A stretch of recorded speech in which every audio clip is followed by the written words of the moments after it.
Mr Hoppy lived in a small flat high up in a tall concrete building. He lived alone. He'd always been a lonely man, and now that he was retired from work, he was more lonely than ever. There were two loves in Mr Hoppy's life. One was the flowers he grew on his balcony. They grew in pots and tubs and baskets, and in summer the little balcony became a riot of colour. Mr Hoppy's second love was a secret he kept entirely to himself. The balcony immediately below Mr Hoppy's jutted out a good bit further from the building than his own, so Mr Hoppy always had a fine view of what was going on down there. This balcony belonged to a kind middle-aged lady called Mrs Silver. Mrs Silver was a widow who also lived alone, and although she didn't know it, it was she who was the object of Mr Hoppy's secret love. He had loved her from his balcony for many years, but he was a very shy man, and he had never been able to bring himself to give her even the smallest hint of his love. Every morning Mr Hoppy and Mrs Silver exchanged polite conversation, the one looking down from above, the other looking up.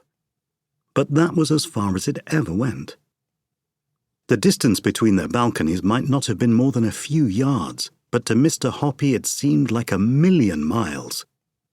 He longed to invite Mrs Silver up for a cup of tea and a biscuit, but every time he was about to form the words on his lips, his courage failed him. As I said, he was a very, very shy man.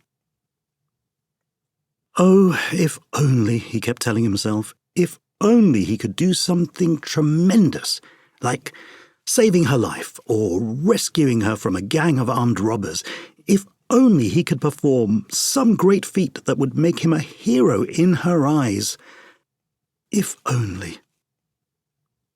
The trouble with Mrs Silver was that she gave all her love to somebody else, and that somebody was a small tortoise called Alfie.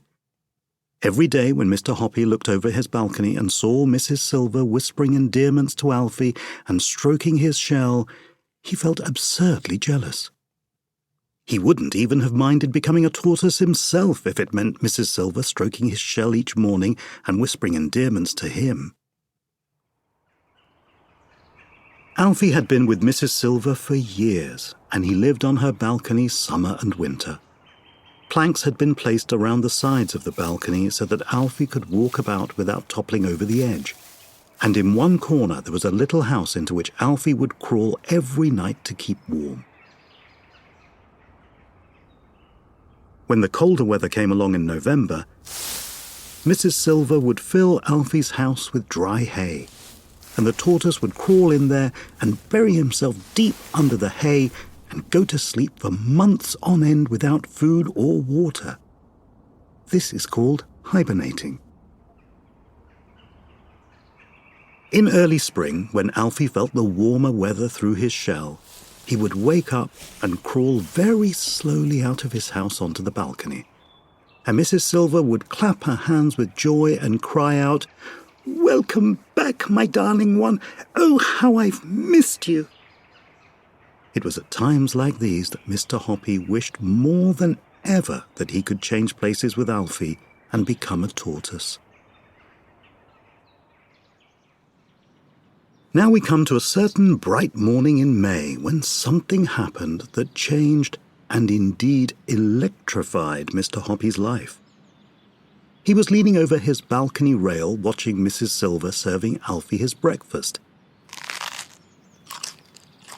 "Here's the heart of the lettuce for you, my lovely," she was saying, "and here's a slice of fresh tomato and a piece of crispy celery."